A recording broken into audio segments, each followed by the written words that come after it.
Michael, welcome back to the channel. It's great to be back. A lot's happened since our last chat. It absolutely has. You guys watching at home, we have a video that I'll go ahead and put up here where we interviewed Michael and basically talked about how he had earned 91 college credits in just 60 days.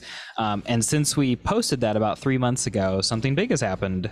Michael, please share the great news. It just came today, but I graduated summa cum laude from University of Maine at Presque Isle.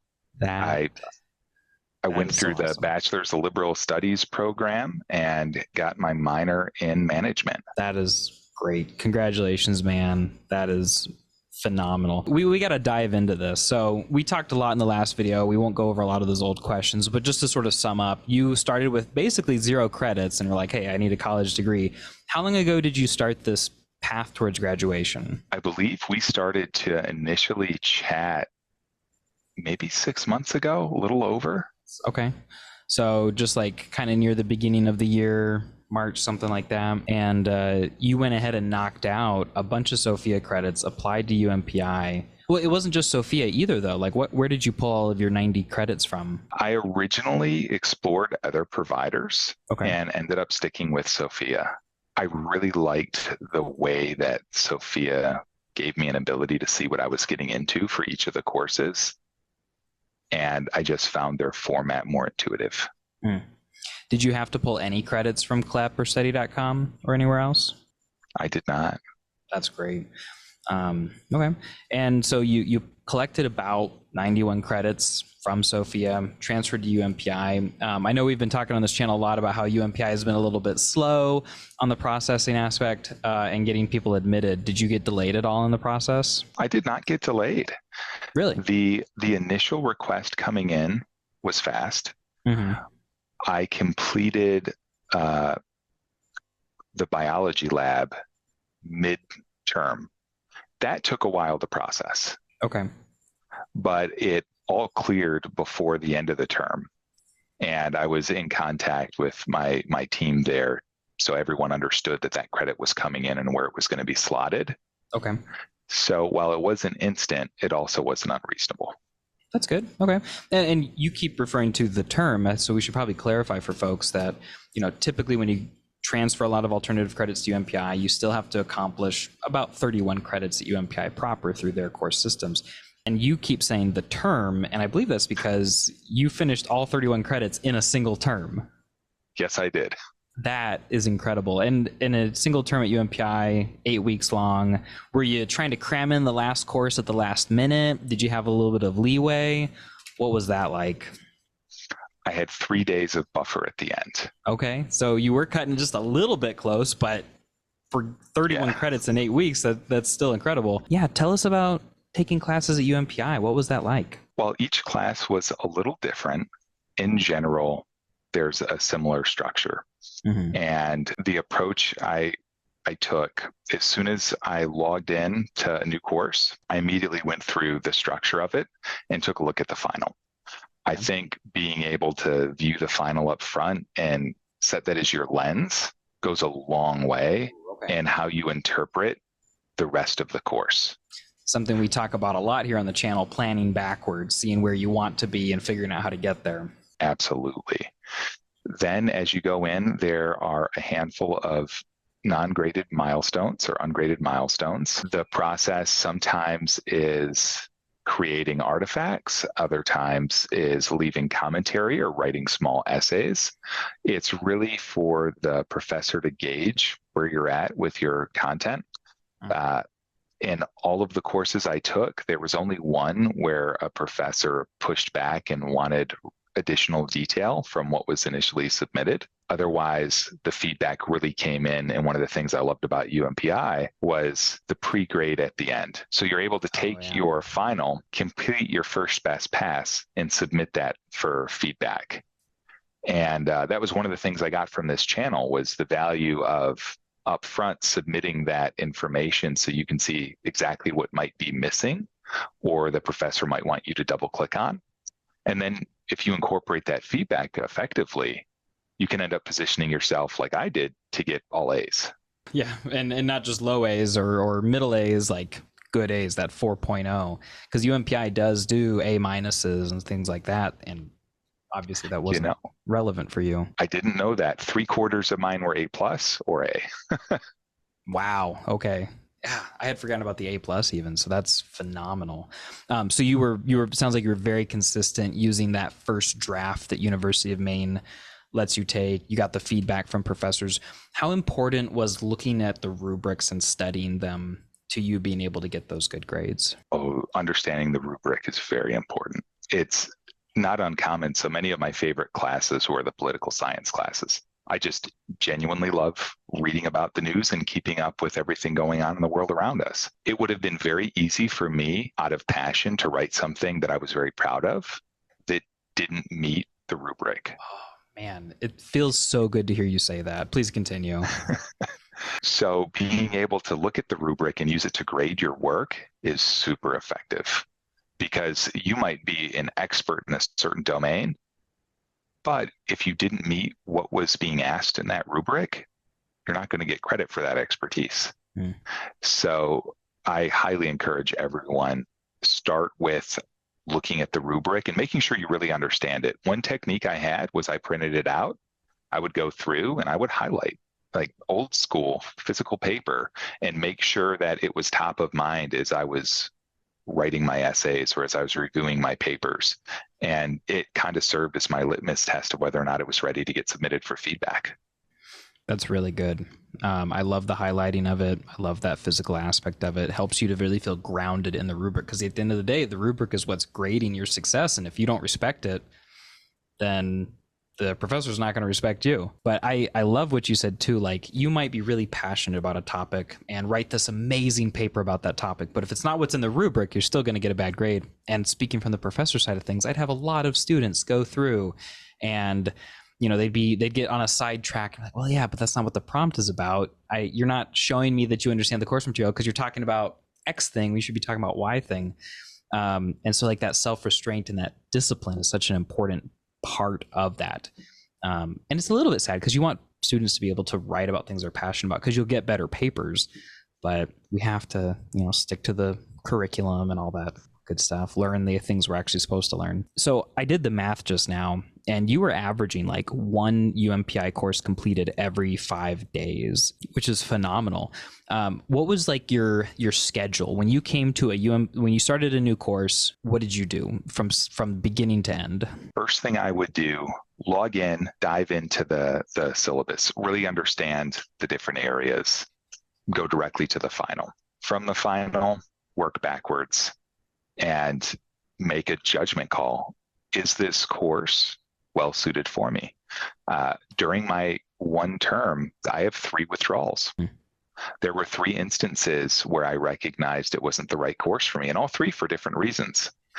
One course, it was a multiple choice final. So for most folks, that's something that's appealing. I realized that the rigor of what needed to be done to dive in was going to take me much longer than I had to get to the point where I could confidently knock that out at an A level. Knowing that it was an elective, I proceeded to withdraw it and move on to the next. Okay. There was another course where I realized it was very, very research heavy in some of the non-graded milestones. And after I did the first 2, I timed myself and kind of mapped out what it would do, and it would push me into 2 terms. So even though I liked the course, I withdrew. And then the last one was one of the business classes that I really thought I was going to deeply enjoy. And in those ungraded milestones, I think I was 3 iterations of feedback with a professor, still locked out of moving forward. And each time him taking 3 days. So that one course stayed open for close to 2 weeks with no progress. And I made the decision to withdraw from that as well. So it's finding the courses and the professors that resonate with the way that you work, and making sure that you have a strong command and understanding of what's in the rubric and what needs to be done, and then just a lot of discipline to do it. My learning time, I have 2 toddlers, so it's not like I've got an abundance of free time with my full-time job. I would get up every morning at around 4:35, head to the computer, and work until the kids woke up. at which point, time to get ready for daycare and begin my regular job. So having those blocks of uninterrupted time in the morning, worth its weight in gold. And I think the discipline of treating every morning as these are my minimum of 2 hours to really focus was how I got as far as I did, as quickly as I did. That's really good. Yeah, I think having that kind of focus, having that time set aside when nobody can interrupt you. And it's sad because when you have toddlers, the only time that nobody can interrupt you, truly cannot interrupt you, is when they are asleep. And even then, they might wake up and interrupt you.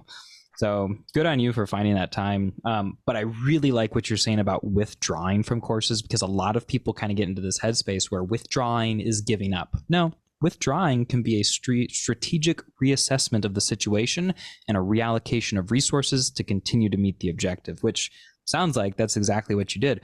And withdrawing doesn't affect your GPA because you haven't submitted any homework that's graded yet.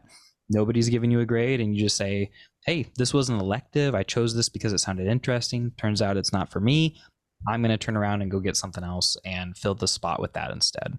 And I applaud you for that. I think that's very, very smart. Yeah, so you marched through 31 credits, knocked them out in under 8 weeks. What was the total cost for your entire degree, your entire basically 6-month degree? Less than $5,000.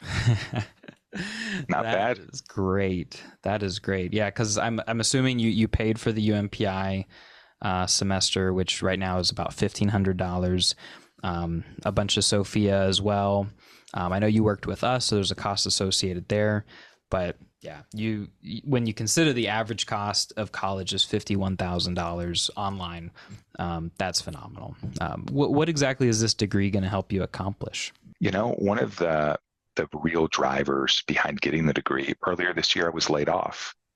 Now, I've been in leadership roles in tech for nearly 20 years. And every previous job, I've been able to make a few phone calls, rely on my network, get placed pretty quickly. Well, half of the folks in my network were also looking for work at the time. And I see thousands of applicants for the roles that I would typically apply to, knowing I'm getting filtered out at the ATS level because I couldn't check the box. So now I can check the box, but I actually really enjoyed the process.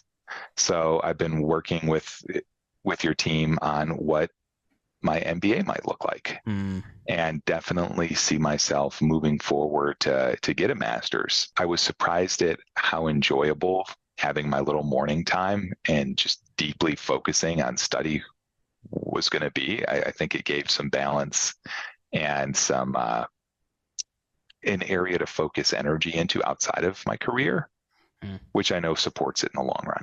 Yeah. A couple of follow-ups on that. ATS, I believe when you said you were getting filtered out at the ATS level in job applications, you're talking about how some companies will use software where if you don't have a bachelor's degree, they just kind of put an X and send you off, right? Especially when in the applicant tracking software, if you're a recruiter, you're hiring, even if it's not company policy, if you have thousands of applicants, it's really hard to screen. So you start to look at filters to get a smaller pool.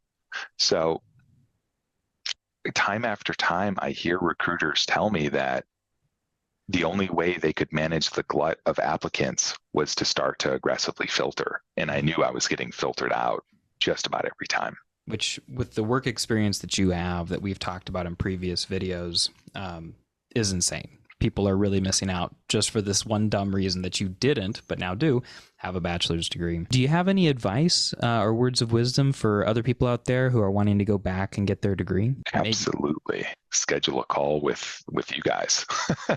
I tell you time after time, it's one of the highest ROI investments I've made in my career. One, I would not have done this if there wasn't a path where I could make it work with my schedule. I didn't know that UMPI existed until we talked. Two, I would not have understood how any of the transfer process worked without researching, but I didn't know I need to research.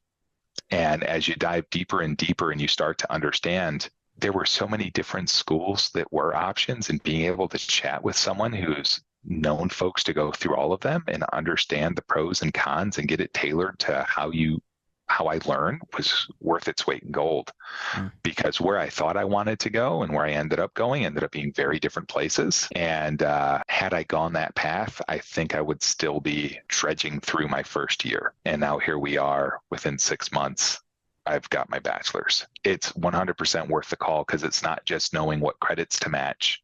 It's understanding which school you should go to. That is excellent. I'm really happy to hear it. Any advice in particular you would give about specifically making it through UMPI courses fast? If you really want to drive quickly at UMPI, start the final while you're going through the milestones. The milestones will inform and enrich as you go, and it may lead to some revisions, but you can get the bulk of the final done in parallel to your milestones. You don't have to wait to unlock that. You have to wait to submit it. You have to complete certain milestones to open the rest. But if you do that in parallel, it goes a long way. Michael, it has been a pleasure having you on. I think you're our first person we've ever had for 2 calls, as you've just done phenomenally every stage of the way. And I think that's a great inspiration for a lot of other people. I'm assuming that we'll have to do another interview once you finish your MBA in 3 months. Looking forward to that. Sounds good. Well, hey, thanks for being on. Thanks for having me.